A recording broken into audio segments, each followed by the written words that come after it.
Okay, good evening, everyone. Um, we're back to another live. And tonight we'll be having a very interesting topic. Um,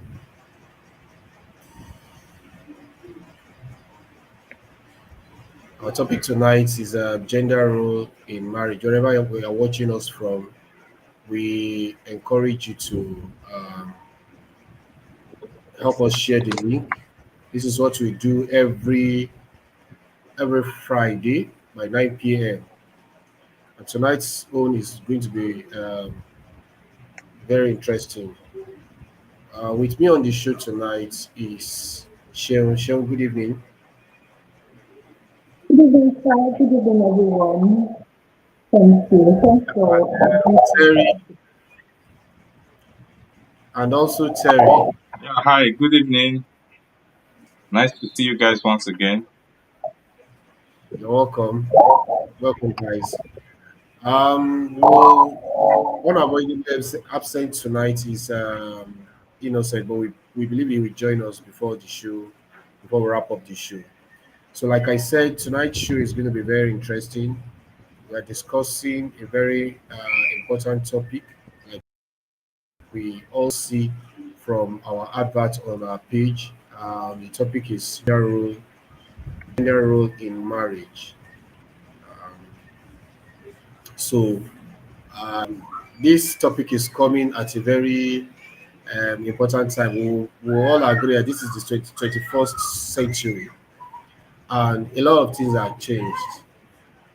Those times, those days, in the days of our parents and our forefathers, we used to have specific roles that are attributed to each gender. Nowadays, things have changed. A lot of mind shift, a lot of mentality has changed, and so the way people perceive the roles in marriage, irrespective of the gender, has changed.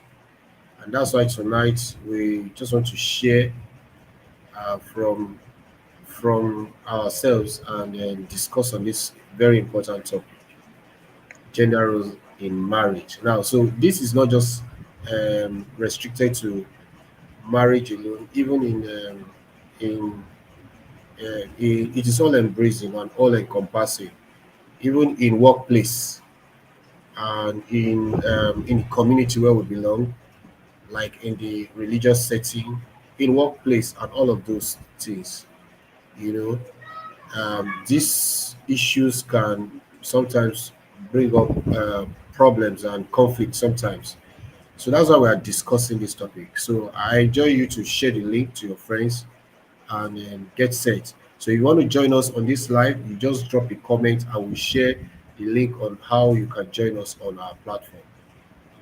So that's just about it for introduction. Now, my panelist, Sheil. So, what's your own? Let's start from the beginning. The beginning of the foundation of any matter is for us to go to the beginning.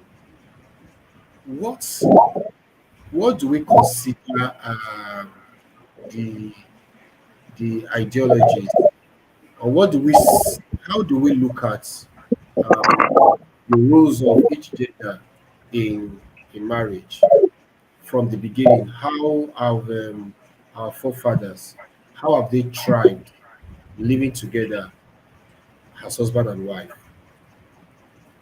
So, thank you, Mr. Akindele. So, from the beginning, when God created Adam and Eve, he told Adam that he was going to create, and help me.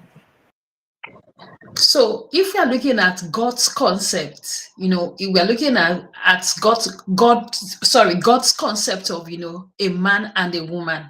The man was made first, in the likeness of God. And then the woman was formed out of the man. you know. And the concept of God is that both of them, man and woman, they work together. They work together to fulfill God's purpose. And so when it comes to saying working together, human beings have now created different roles, different things, but rather we would always just look at God's concept. And I think that would help us in today's world. God's concept. What does God have in mind? So now I like the perspective that we're looking at the perspective of the religion now. Now, so for those that do not know, maybe the atheists now, that do not even Yeah, believe that God exists. So yeah. as we look at the religious aspect of it, what about the culture? What do most cultures say about gender roles in marriage? What do most cultures say? Especially our own culture, that is Africa and back home Nigeria. Yes. So thank you, Mr. Good. I actually wrote on my on my book. I wrote traditional, gender roles in marriage, where it's divided into three parts: the traditional, the environmental, and biblical. So looking at the tradition, like you said, sir, when we look at African tradition, is that women should sit at home and then the man will go and hustle.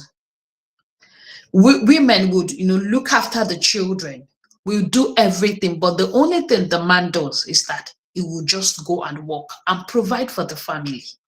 And every other responsibility, I mean domestic, washing of clothes, washing of plates, looking after the children, is only on the women, if you're looking at traditional rules. But if you're now looking at, environmental rules, for instance, some of us are, diasporans, we've left our home country, we've come to a new place, a foreign place. And before you know it, in a subtle way, we adopt, the culture of the land. And that's why I've tagged it as environmental. For instance, I remember the man saying to me one day, I busted into laughter. He said when he was in Nigeria, he never cleaned that, he never changed his son's diapers. But when he came here, he had to learn how to do it. And for him at the time, he was a bit depressed, like, why would he do this kind of thing? But he's in a new land. His wife has to go and work. He has to look after the children. So there was now change, in cultural and environmental perspective as it relates to gender role in marriages. Wow. Very, very, very, very, very, very, very, very, very interesting. I like the fact that you broke from the religion to the cultural and now the environmental. Now, okay, having a look at this foundation of gender roles in marriage. Now, I don't know, Terry, can you help us? Give us your own understanding. Where do we now start having um, conflicts? Yes. How did conflict, if this has been the case from the beginning? We started by saying what was obtainable from the beginning, and Sheol laid the foundation, looking at um, the religious angle, the cultural angle, and the environmental angle. Now, where do we now start? Where does a change now begin to happen? Why do people now begin to deviate from this beginning? When did it start? And what are the reasons? Terry, the floor is yours. Okay, thank you so much. So indeed, many of us have some beliefs about how gender was played in the past and how it should be or how it should work. However, we are aware that things are getting a bit complex and mixed up, and because of the world we live in today, just like Shion has said, environmental factors have come in. However, what are the main things that have triggered this desire for change? I will start with one of them being the fact that people have not played their role very well. So meaning that making certain genders to want to seek emancipation, thinking that that might be a better alternative. The way the world works, when one thing does not work well, people go for or go to try something else. It's only when that other thing does not work, then people will now think again, what else can we try? Or could we even go back to where we're coming from? So I think that's the phase we are in. We're in that phase whereby the previous roles as acted by the different participants in terms of gender has been abused in a lot of ways, such that there now came up distrust.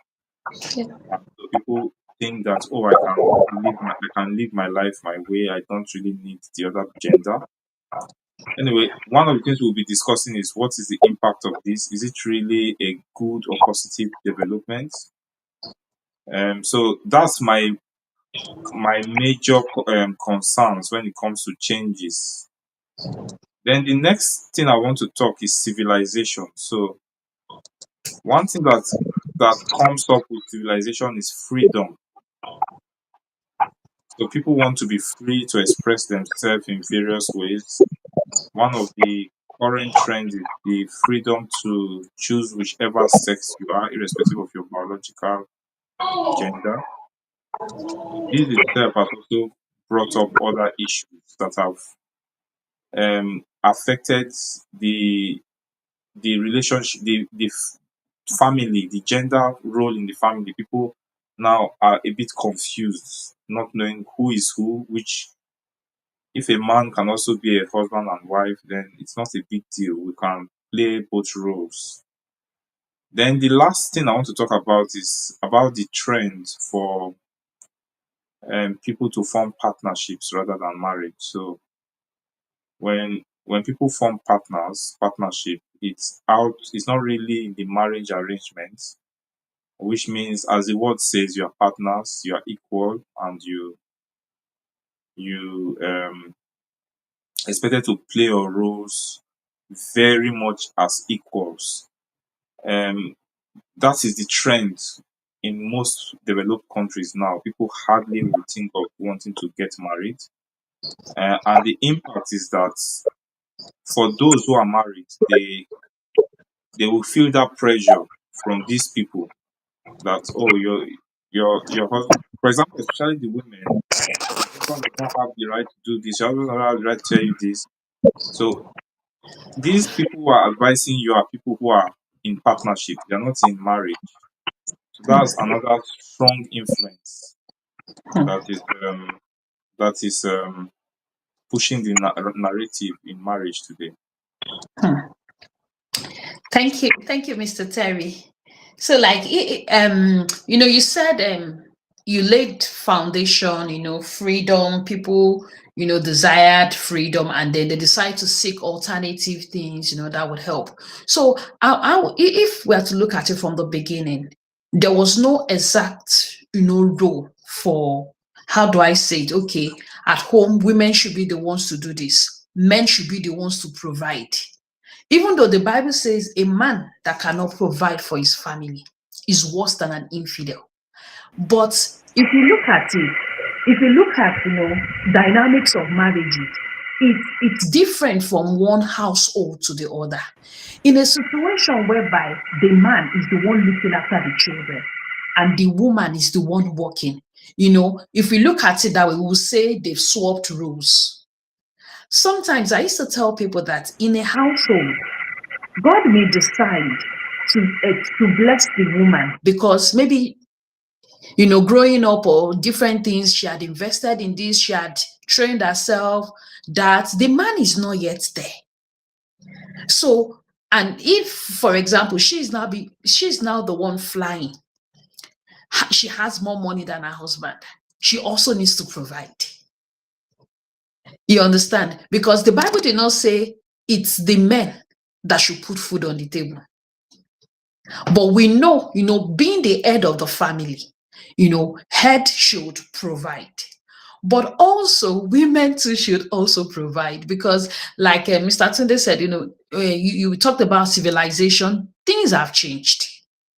A lot of things have changed. It's harder for one person to work, even though in the olden days the women are to sit at home and to look after the children. But with advanced civilizations or different things, they realize that many women, when they sit at home, is like they are not fulfilled. And like I said, God has not given us a particular role to fulfill, but every one of us, we've got something. We've got how do I say it? God has given us purpose on earth, and we have to fulfill the purpose. For instance, like, even though in the olden days that we are thinking of, I should say that culture is group of people, ideas, from group of peoples, but values is individual. Let's say, for instance, in my own household, this is our value. So, like, for instance, when I was growing up, I'm the only daughter. I have two brothers. They cook excellently because my mom will not buy food from outside. They sweep. We all do the same job. As a matter of fact, I used to be the one to like buy gas cylinder. I will put the cylinder on my on Okada, and go get it in a fire way. I never said it was a man's role, even though my brothers will be at work, even though at the time they were at home. But it's just like we're just trained. If there is a void, you fill the void. So that's my own household. That was the way I grew up. My brothers, they cook very well, like party foods, everything. So, but if you look at somebody else's household, they don't do it. The men don't do that. And that's where the divisive, gender role comes in. So when this man now gets married, he will feel like, oh no, he can't do this job, he's demeaning. Whereas it was not written in a particular order. People just decided, cultural views to say this is what is acceptable in the African culture or in the Western culture. Men are to look after their babies as well, perhaps in the Western culture, and it will bring more about bond. And even though in the time past, in African culture, some people, even though they know the values, that they know that, oh, in the African setting, they don't do some things, but there were still men who stood out to say, no, this is not right. They would look after their families, they would do domestic work. For instance, my dad, he used to cook. He's dead now. He used to cook. He was independent. There was nothing he could not do on his own. So I didn't see, where men are not to do some things and women are the only ones that should do some things. So my own upbringing is different.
Hello, can you hear me now? Yes. I'm using phone, so it's quite difficult for me to operate. They muted me. I don't know what's wrong with this network. Anyway, I really appreciate what you said. Yeah, and what you said is the truth. It was one of the areas I was trying to talk about when I said people have abused their God-given roles, and Yes. this has led to the desire to invent new roles. So, Yes. I would say, especially in some cultures, they've encouraged the men to abuse the role. So there's this desire for women to emancipate themselves, as the word would say. But hopefully, while we go on with the discussion, we will then go deep into what was actually our roles and how are we supposed to play those roles in a way that will reduce these desires to change those God-given roles. Like you said, nothing in the Bible, for example, says the man cannot assist in any way. And the truth is, the concept of marriage is actually companionship and assistance. We go back to the beginning, the first marriage, which most of us believe, for those who believe in the Bible. We believe that the first man and woman, Adam and Eve, were brought together by God, and God defined how that relationship will be. And he said the reason is that man was alone. That you are alone, I'll make you a companion. That was the whole idea. So Yeah. two things, companionship and love. And if you love someone, you would be considerate. You would not want Yeah. to Yeah. let them suffer. Yes. In playing your role in any way, you would not want the other party to suffer. Yes.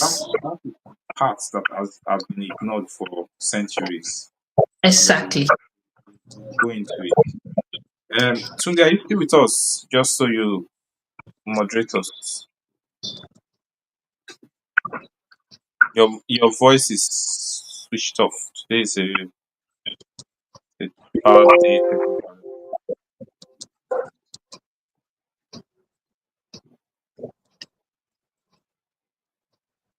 Okay. And while he's trying to settle is this now let's just go a bit into gender roles in marriage and what it should be and what it is and what it should be. So yeah. So Dr. Terry, thank you, sir. You said something, and I actually wrote it down. Love is the number one thing. So you said, so what is the gender role? I think if you ask me, is to love one another. In a place where love exists, there'll be mutual respect, from the wife to the man, from the man to the woman. In time past, some people treated their wives as though they are slaves, they are commodities that they can buy from the market. So they treated them anyhow. Some of those women, they were comfortable sitting at home. They were okay with it, but they felt, perhaps the man, in question that has made them to sit at home has not treated them well. And things evolved. And if you see a man that loves his wife would want his wife to grow, would not suppress his wife. Sometimes you said, thank God, we believe God. But some people have used, how do I say, they've used the Bible wrongly. They would not, okay, for instance, I met a lady somewhere. Yes, we can hear you, Mr. Tunde. Like, I met a lady somewhere and she was like, oh, she wouldn't write a particular exam, or she didn't want to write an exam because her husband did not consent to it. And I'm like, it's so funny in the sense that it's like you have promotion at work and they're saying, write this exam. And you're saying that you need permission to be able to write the exam. You need permission to be able to feed your baby. Your husband or my husband has not provided, so I would wait for him to provide before I can feed my baby. So these are some of the things that has caused changes in relationships. And like I said, different homes with different peculiarities. There are some people in their homes, the way they were brought up, mommy was the only one that did things. The dad was absent. He was never there.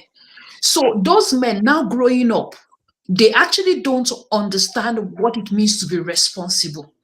All that they know is that women are the providers, women are the everything. They are just supposed to be served.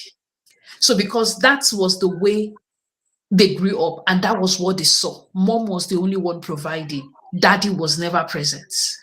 So, if you are saying that, for women, this is the particular roles they should fulfill in marriages. Then for some men, the only thing they should fulfill is that they should not be present at home because for some people that was the culture they grew up with. So looking at some of these things, you now realize that we now need to now create a balance. God, what exactly is the purpose of a woman? A woman has womb, a man does not have uterus and he cannot give birth. So if a man can, That's yes, sir. So if a man cannot give birth, that means when we talk about, carrying pregnancy to full term, it's the woman's role. But a woman has hands, she can think.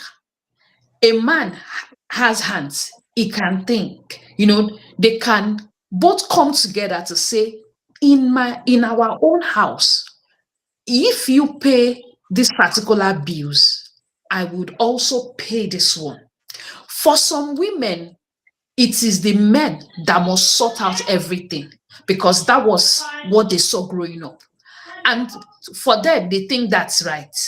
But if you ask me, I would say no, you cannot kill the man. If you ask me, You understand? So for some people, they may not even like what I'm saying because that was no, is the man that should provide alone. For me, it's a no. So if you're not looking at that gender roles, the original gender roles, okay, men should be the ones to not to sleep. They should go and work from 9 a.m. till 9 p.m. or 12 a.m. The women should just clean the house and do all that. So that is the traditional role. okay. Thank you. Fantastic. I like the fact that you try to tell us what the original purpose of each gender is. Terry, can you further expatiate on that? What, in your own opinion, what do you think is the roles for the man and woman? Okay, so I would want to approach this first of all from innate nature. So let's start with innate nature. So if you have a young man, maybe a 16-year-old boy and a 16-year-old lady, what will be their innate nature? So naturally, men love to protect and provide. It's natural. And if you look at most relationships, if the woman is the only one that can provide for a protracted period of time, psychologically, most men feel like they are worthless or they are not, they just feel that they are not, it has led some to serious depression. Fine, the Because woman is playing the we role. were told. Is that?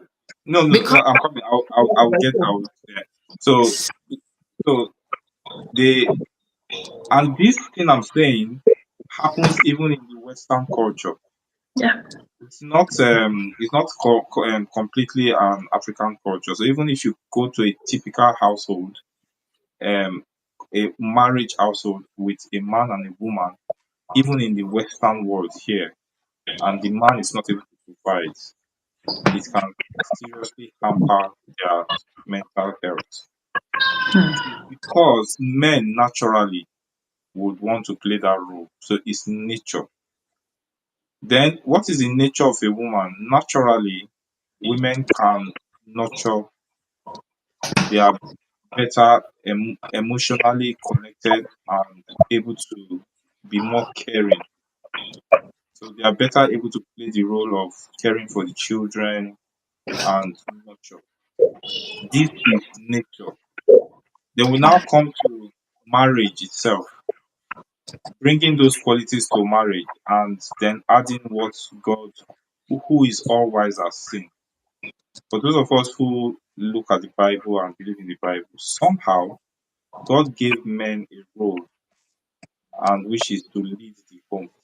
And then you look at all types of relationship worldwide, all types of institutions. There's always some form of leadership. When there is no leadership, things sometimes can become very chaotic. So we don't know why the all-wise God felt that he had to give men that role. But now we then talk about how have we played that role? How have we understood that role?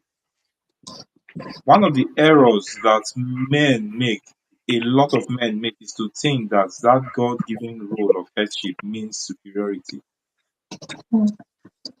So the man is not superior to the woman in any way. It's just like when you are in a class and someone is class prefect.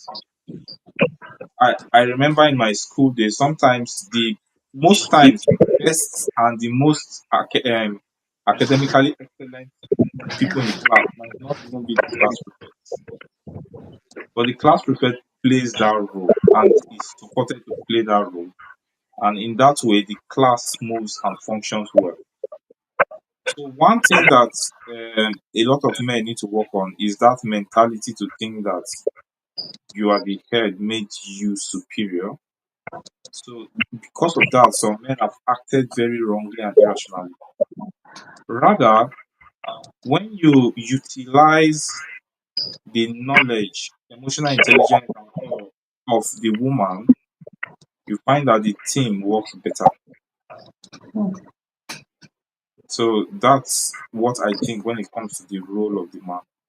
Then when it comes to things like providing chores and all these are things that we play those roles as it favors the family, as it's workable with the family.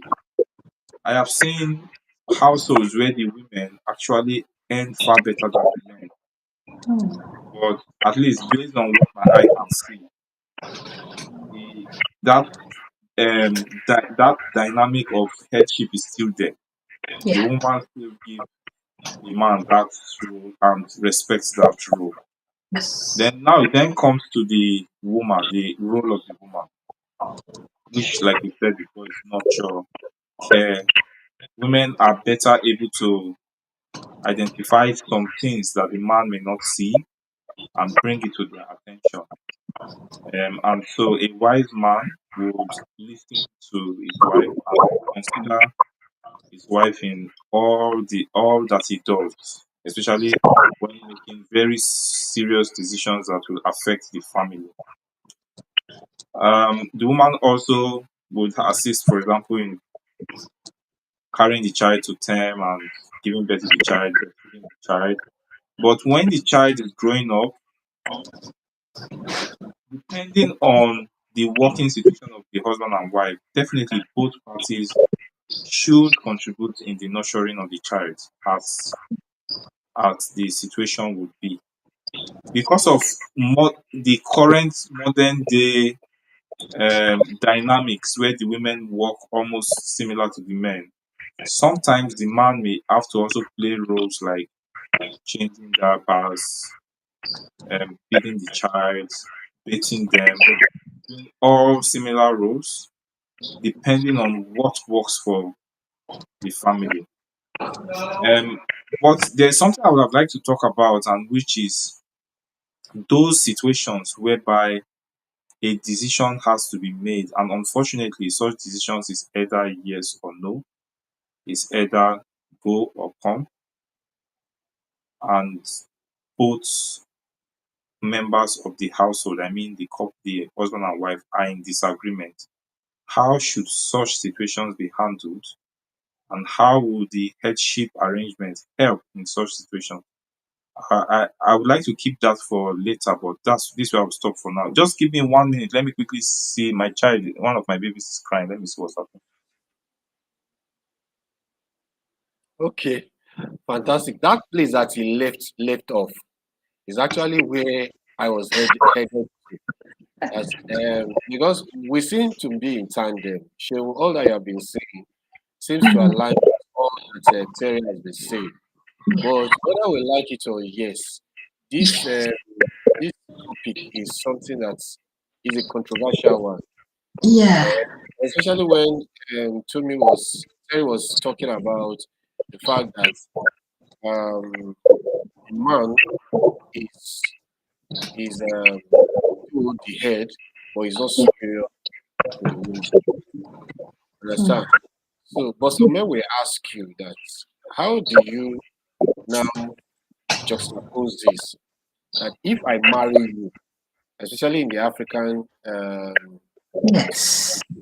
if I come to marry you to pay your dowry, to pay your bride price, especially my Igbo brothers, where heavy bride price is being asked or demanded for. You know, if I have come to pay that amount, how then do you tell me that you are um you are the same team with me or that I'm not superior to you? Whether we like it or not, um the principle of slave and master comes to play in this kind of thing where um, those days the masters buy their slave and pay money for the slave and so uses the slave the way he likes. I'm not saying that the marriage should be is not what God has ordained for marriage. But you know, culturally, where our culture demands heavy bride price, especially from, for instance, the Easterners that I just talked about. Now, so you it becomes difficult for that man that has paid heavily for bride price to accept what Dr. Terry has just said, that the man is not superior to the woman. He tells you, I paid the bride price. I married you with my hard-earned money. How then will you talk when I am talking? So how do you reconcile that? How do you reconcile that? How do you convince an Igbo brother that yes, even though you have paid huge sum of money to purchase in quotes now, that's your woman. Yes, you still have to understand that you are not superior. You are just the head. I like the analogy Terry gave. That yes, in the class, the class might be the head, but it's not superior to others. There might be others that are better. But it can't play in marriage now. You know, because money is involved, resources are involved.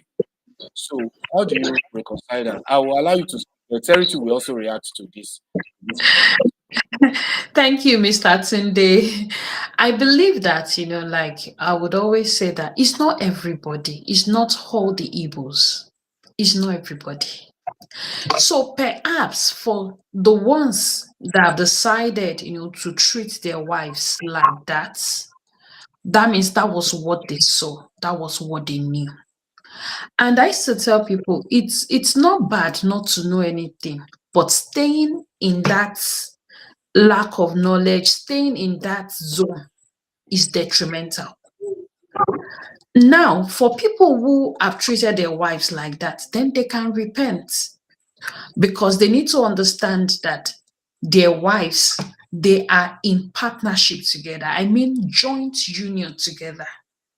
God has, brought them together, not for the other person to be enslaved. So if anybody sees marriage like that, the way you have described, irrespective of their tribe, irrespective of their religious predispositions, that means they don't know what marriage is.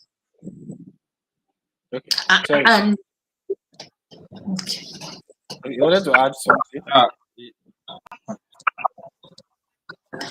Hold on, Terry. You wanted to add something to that? thank you, sir. So I would say that some men don't go for marriage counseling because they feel, what do they want to know? Every day is a lesson. So we are just saying politely, if our concept of marriage is whacked, if our concept of marriage is wrong, then we would everything we do at home will be wrong, whether as a woman or as a man. And that's why we need to be taught every day, making sure that, we are answerable and accountable to God. And that's why any woman who is not accountable to anybody, or any man who is not accountable to anybody, irrespective of his profession, of the money he has, or anything, they will not last. And that relationship too will not last. And so we need to just, pay attention, to learn every day. If this is what I've known all my life, today I've written down some things Uncle Tunde said, Dr. Terry said, I am learning.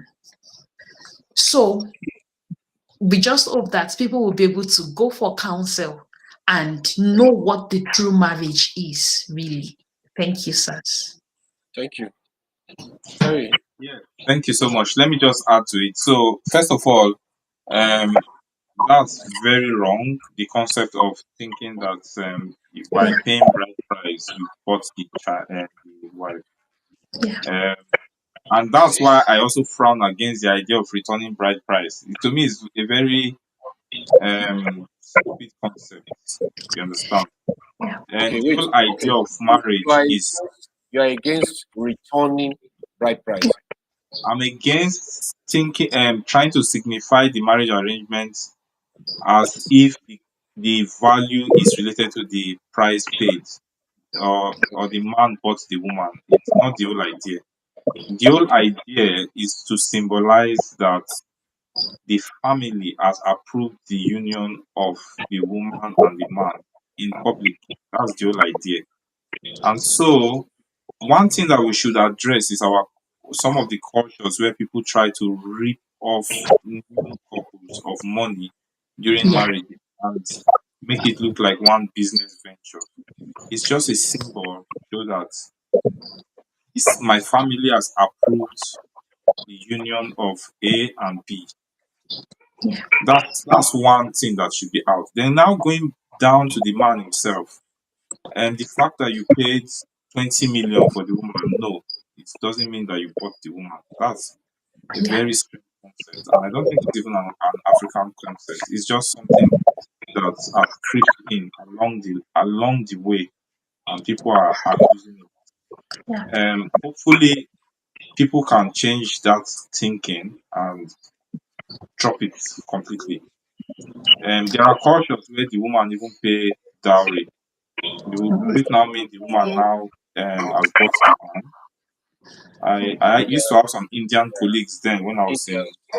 in the east in Arab country, and then they will say most of the money they are working, they are trying to gather it to be able to do their marriage. Marriage. So they spend for the marriage, and they still Wow. give the man that respect. So the whatever is paid has nothing to do with the superiority of the man over the woman. And my own thinking and concept is that the man is not superior to the woman.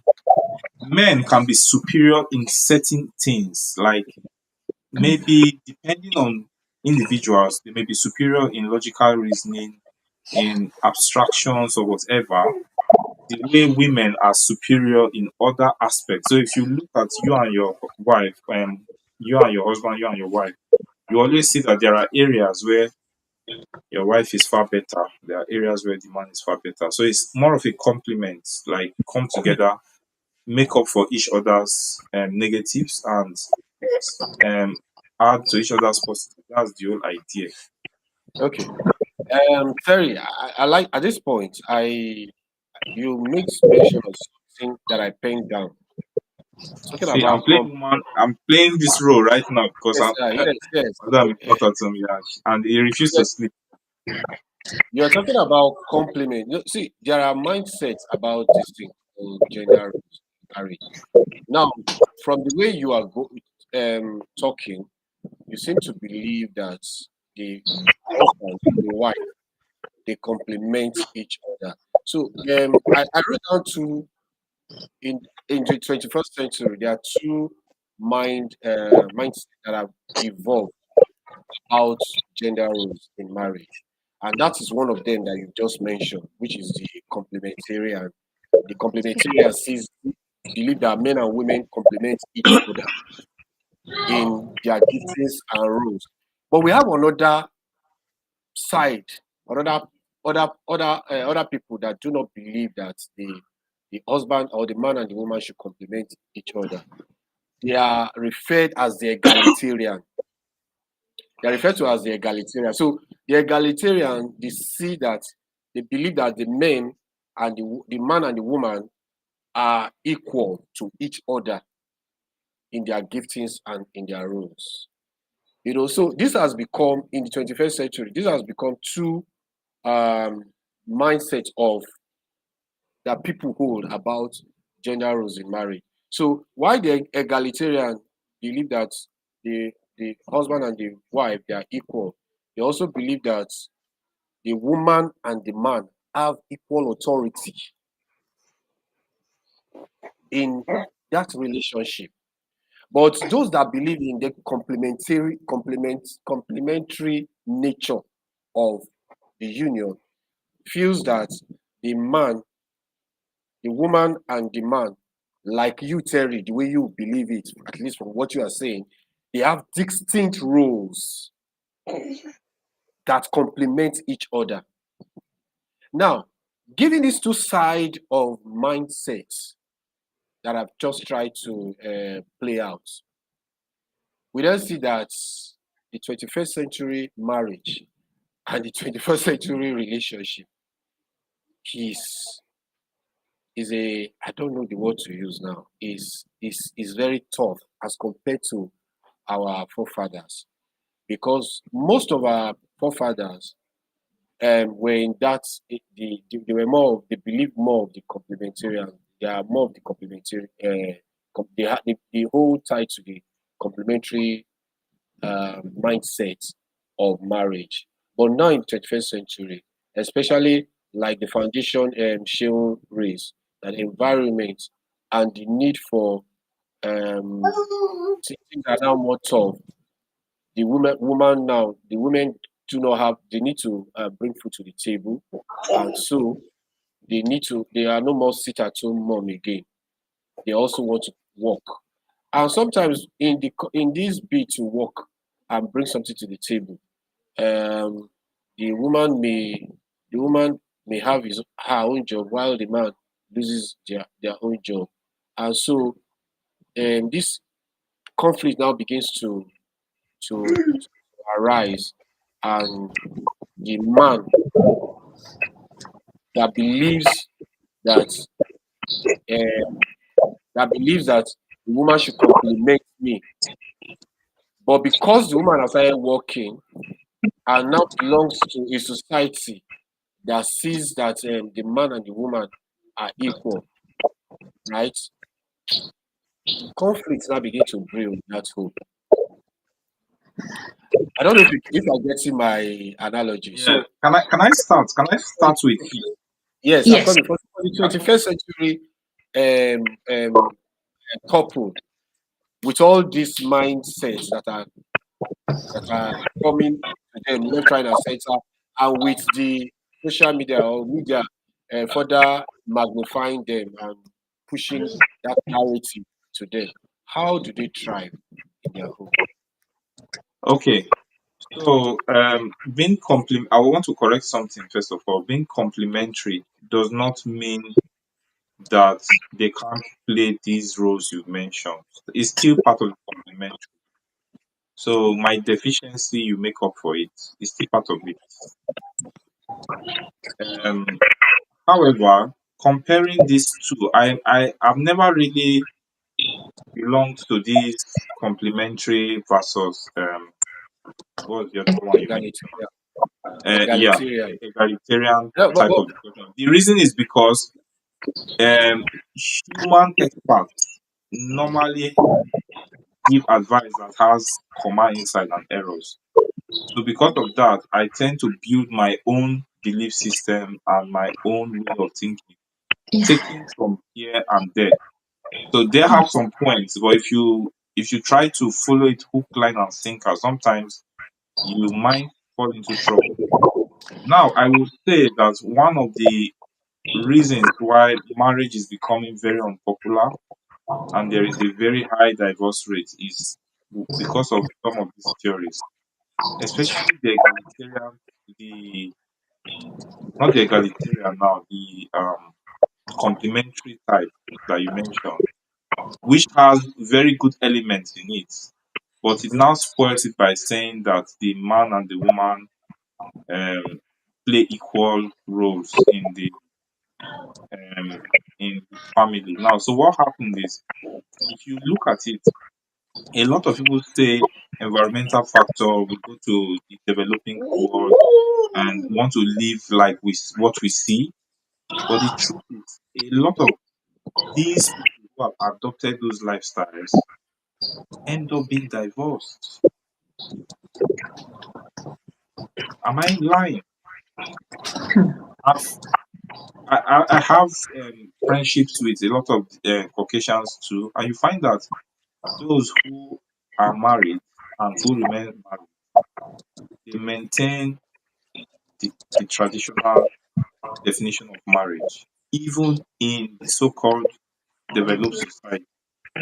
So a lot of people who have tried to adopt some of these things you've mentioned, it doesn't last.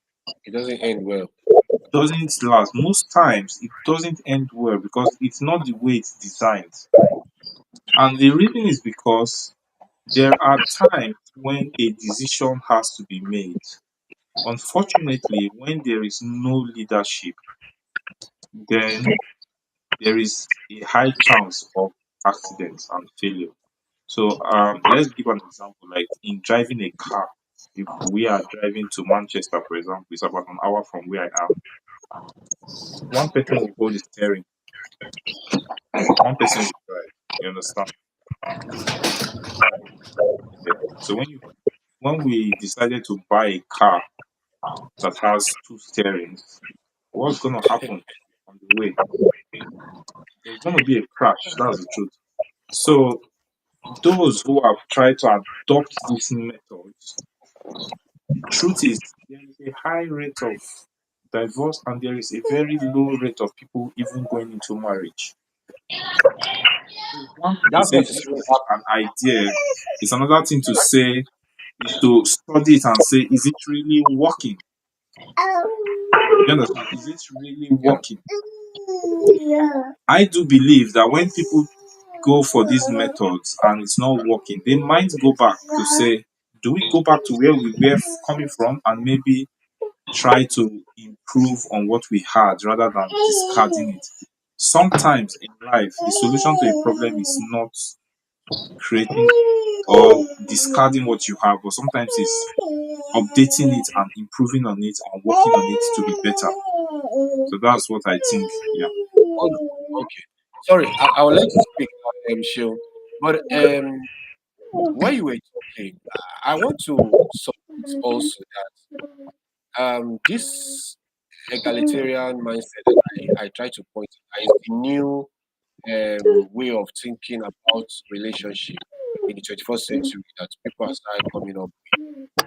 Most times, I want to believe that um, this was vetted the female gender because naturally a man wants to be the head, wants to be the boss, wants to be the head. That ego in man, he is natural, is already by nature sees himself as the head of the union. But at times when, for economic reasons, the woman start doing some of the things that man is um, naturally supposed to do, that mentality of equality start brewing in.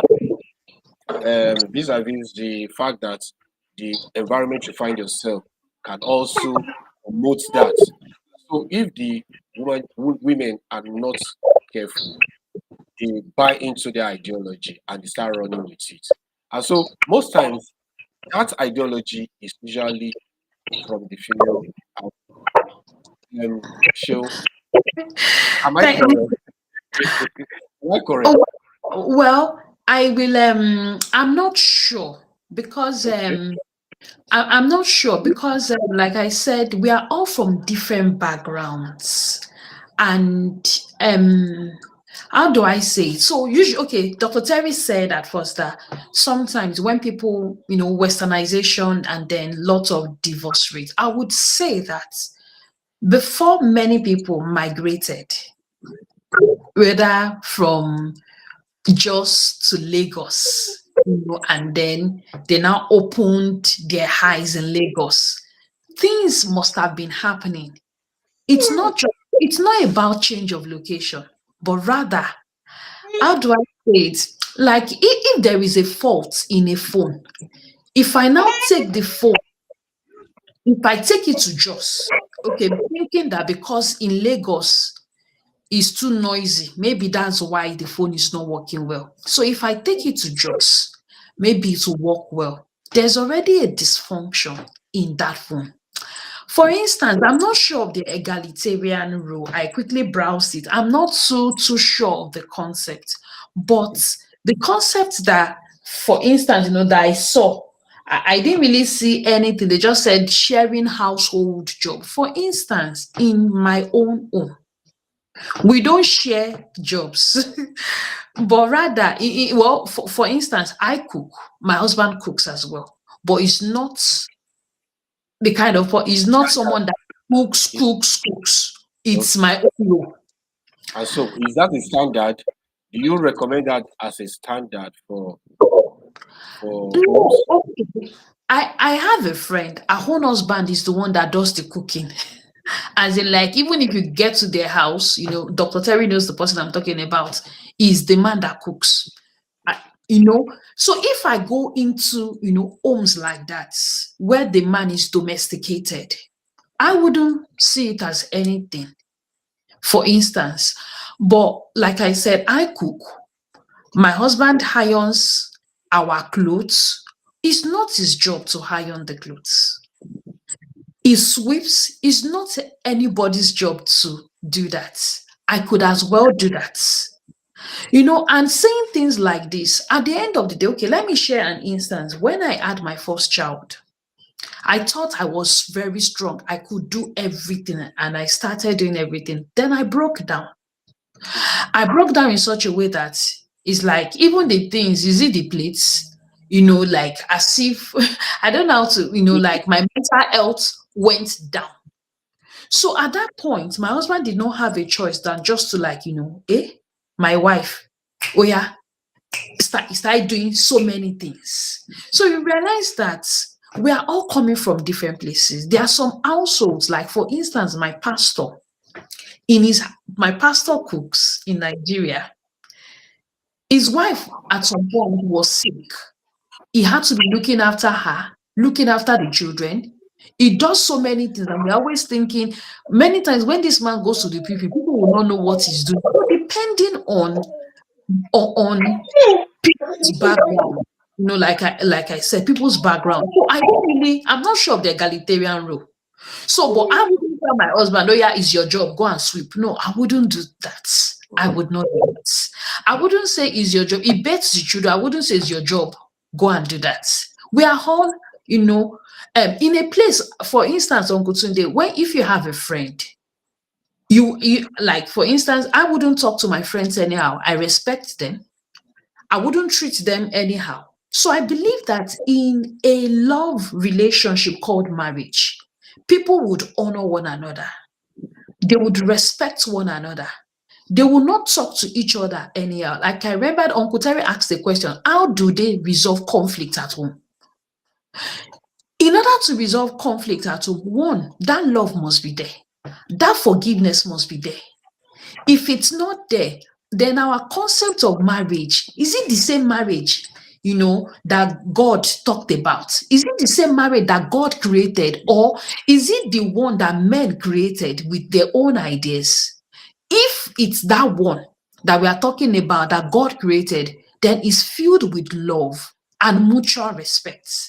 And as the children, the male children, as they see their father or their fathers working, helping their wives, in the future, those men too will grow up to honor their wives.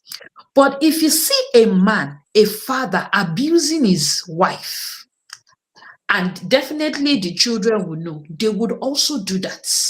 If you see a teenager beating a sister or his sisters, then it's a red flag that that man will beat his wife. For some men, Uncle Tunde, it's okay for them to beat their wives because if they don't listen, they should be flogged. I don't know. That's the way they grew up. So, but because their marriage is not egalitarian, they can as well do that. They can continue to beat their wives. Because they are the head, they can talk down on their wives. They can abuse their wives. They don't need to respect their wives because they are the head. So, when we look at this, we just have to look at Christ's relationship with the church. I wouldn't talk to my husband anyhow. I've had people lived with us, and everything, but so we have to just, teach a balanced gospel. For instance, I remember somebody was saying, oh, let's talk about marriage. And I said, okay, before we talk about marriage, let's talk about divorce. And he was taken aback. And I asked him, I said, what do you understand by divorce? Oh, it's not acceptable. God hates divorce. I said, yes. He now said to me, but separation is allowed. I said, okay, separation is allowed. You mean people have been separated for 20 years?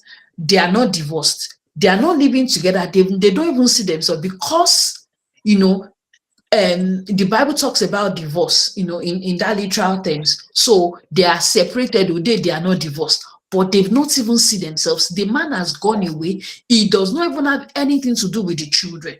So sometimes, having to know what are the causes of this divorce?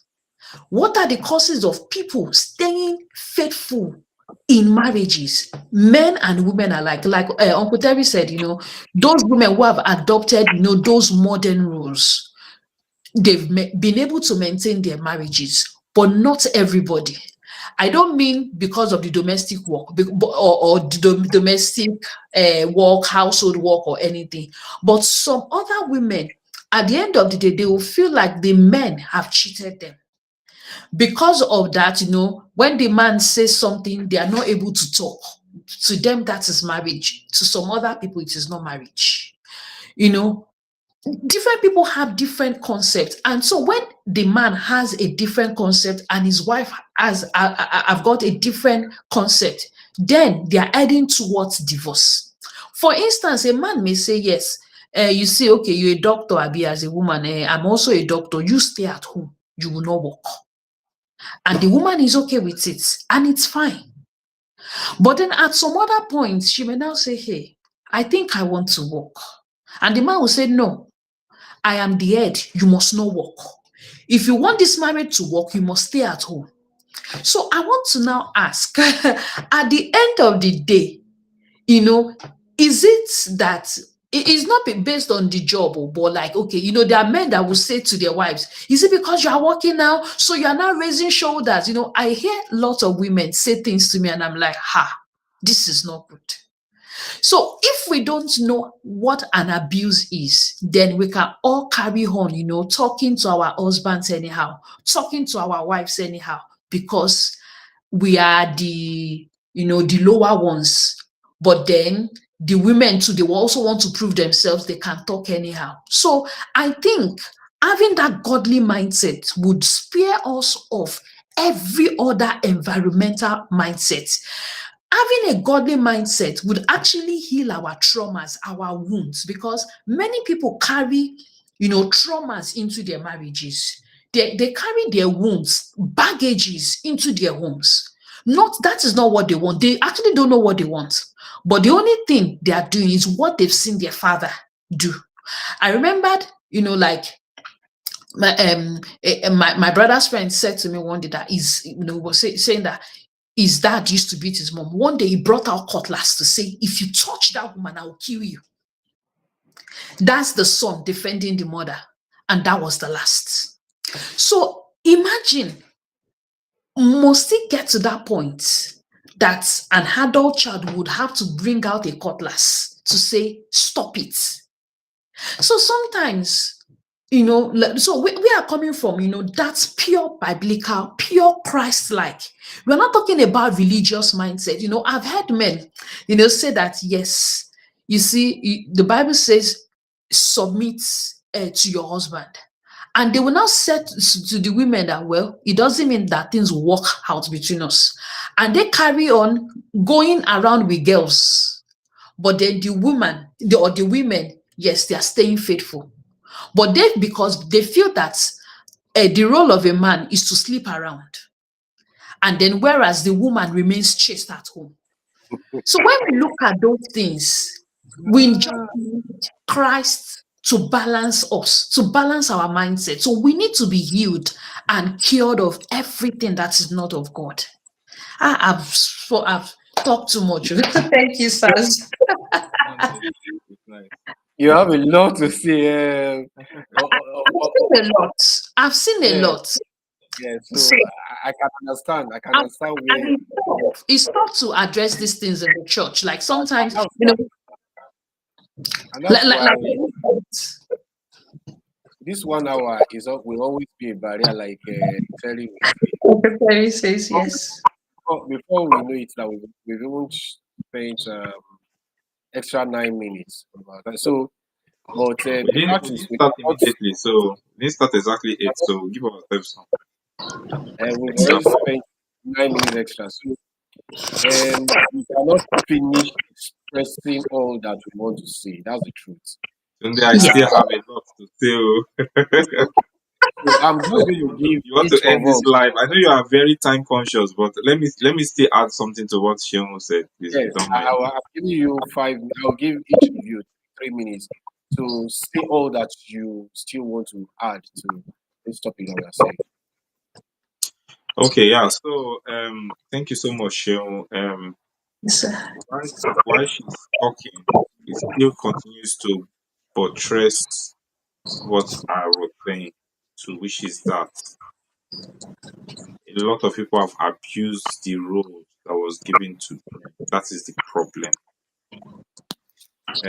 And then I would want to then preach what I would like to preach, which is that, um, like Shenwato said, looking at the example that Christ set, the night before his death, Christ washed the feet of his disciples and told them that any of you here who wants to be leader among you have to do what I am doing. He set an example.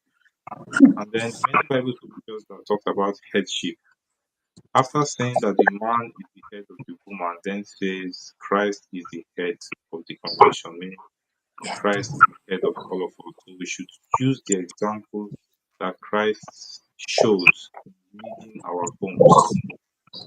That example would not be one that is selfish, would not be one that is you're just thinking of just yourself. You want to dominate your wife in an oppressive way. That is not the example of Christ. The example is one in which we are self-sacrificing. We are looking out for the interests of those who we lead. But that said, that does not remove the role of the man as a leader in the home. Yeah. There is so much attempt to remove this role, but I will say from my own experience that it has not helped homes at all. And this is because there is always that time when there would be a conflict of decision making and a decision has to be made. Fortunately, for a wise man, most times you try to make decisions before putting your wife's thoughts and decisions into consideration. In fact, most times you try to twist towards what she wants. But those times when you have to make a yes or no decision, a very important decision for the family, and then you think that this is the way that would favor the family, and you go in that way, what should be the thinking at this level? This is the point where a loving wife should support the husband in his role. My opinion about submission as preached in the Bible is that I used to say um it is a choice. That is the word I use. It is a choice. It is the choice of the woman to allow the man to head the home. So a loving woman would allow him make that decision. And what does this entail? It entails also supporting the outcome of that decision. So proper submission does not mean that when it doesn't work, that is the time you want to say, I told you, you don't need to do this thing. No, it's also being calm and supporting him irrespective of the outcome of that decision. And I do believe that if both parties, everybody plays their role, there would be peace and there would be marriage, because without these qualities, marriage hardly works.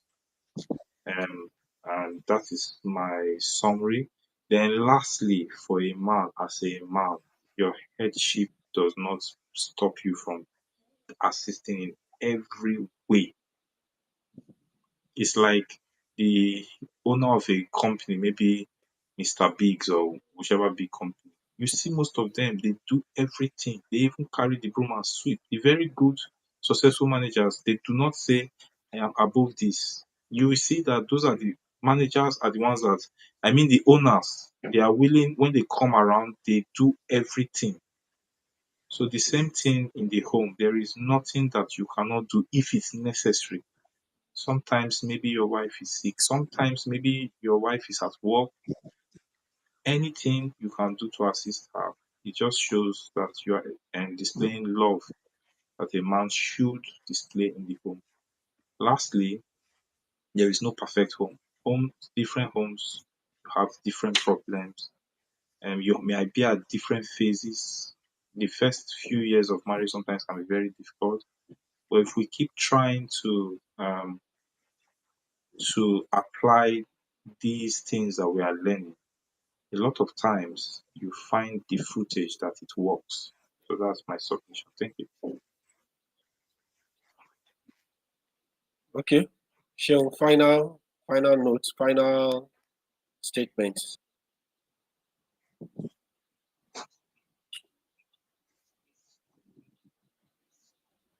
Sorry, okay.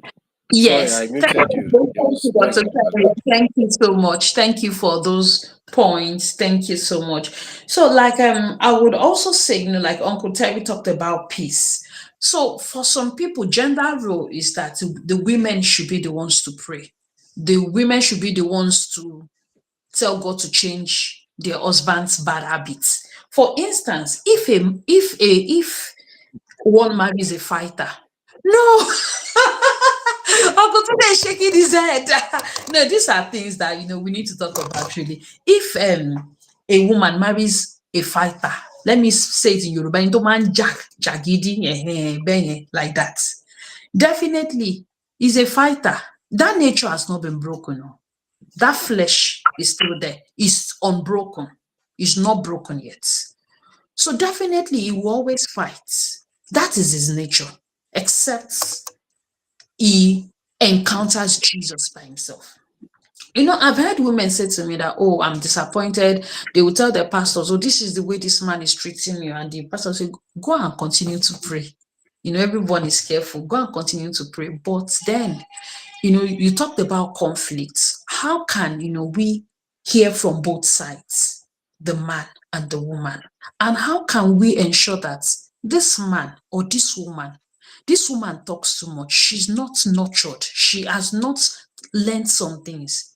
How can we, help her to understand this aspect of her life? How can we also help this man to understand this aspect of life? Otherwise, the women will carry on doing their own things. The men would also carry on doing their own things. And before you know it, divorce is inevitable. Whether we like it or not, people will divorce. It's not, and the reason is because, people have come from different backgrounds and they can't seem to resolve it. A woman who is always selfish, for instance, is only her. She'll be the one. She must get to the top by all means. Like I used to tell people, when I came to the UK, I didn't work for almost 3 years, but it's not written on my face. And I was okay. I was content. I did not even have money. If anybody should even give me money, I'll give it to my husband, because I was like, I don't need it, because what am I buying? At that time. And he was working, working hard and all that. So that's my own concept, you understand? So, but by the time God did the job, there's still no difference. Like, as though I'm not working, like I'm still the wife that I am. I'm still that girl I am. I'm still that sister of somebody, daughter of somebody. So when we look at everything, because we are married, should not change our personality, but rather should make us become closer to God, and also to walk with one another, so that our lives will not perish, and that of those children. So whatever thing. So sometimes we as women and as men we have to let down our ego sometimes, because we are the instrument that the children are just, they're just looking at us. We are the first hand teachers. So even if I tell people, even if you go outside, oh, this man is amazing. Ask the wife. This woman is amazing. Oh, I'll come and ask my husband. And we have nothing to hide. We have nothing to hide. But if we are always, I don't tell people about me, don't talk to people, you have something to hide. And that's why we just need to just, be plain. I heard a message today, and the man was saying, there is no private life. Don't say this is my private life. No, you are who you are in church. You are who you are in mosque. You are who you are at your workplace. There is nothing. There is no, cockroach or anything you're hiding. So when we are like that, I used to tell people, I used to see people at work, they are professionals at work. They respect their bosses at work, they respect their colleagues, but at home, they don't respect their spouses. They don't respect their husbands at home. They don't respect their wives at home. So I just like, okay, so all these professional settings, there are laws there, and people carry them. They don't talk anyhow at work. But at home, they are free. They can slap their children. They can slap their husbands, or they can slap their wives. So we just have to be truthful. God needs to work on us, and it's a process. Thank you. Thank you. Thank you Thank you, so guys. much. Thank you, guys. At the end of the day, the fact is, from all that we have said tonight, we will all agree that this gender role in marriage that we're talking about, most of our conversation tilt to the fact the way God has designed it from the beginning, and the way nature has, the innate thing in man and the innate thing in woman has already provided us, giving us a clue as to what roles that we should play in marriage. And the fact is that for any successful marriage, once we don't have, once we are not trying to be selfish, when we are trying to understand that as partners in this business or in this institution called marriage, we are supposed to complement one another, and we are supposed to make the other party better, and compromise so that there can be peace and progress in that union. Then that is what will lead to successful marriage. Until we hold on to these virtues and leave every other 21st century mentality and virtues that other people are preaching, marriage will keep breaking. But if we hold on tight, like some people will say, hold on tight to the old religion, you understand? So if we believe that what has been laid down for us, if we are Christians, or even what the nature has even shown us, giving us a clue to, and we stick to it, and we are self-sacrificing and watch the other party in the union, then we'll be having successful marriage, and our children too will want to get married. Not the type that these days people are saying that they are even afraid to get married. We cannot exhaust all our points. We believe that the next show there will be time again for us to come again, for us to discuss issues that are very similar to things like this.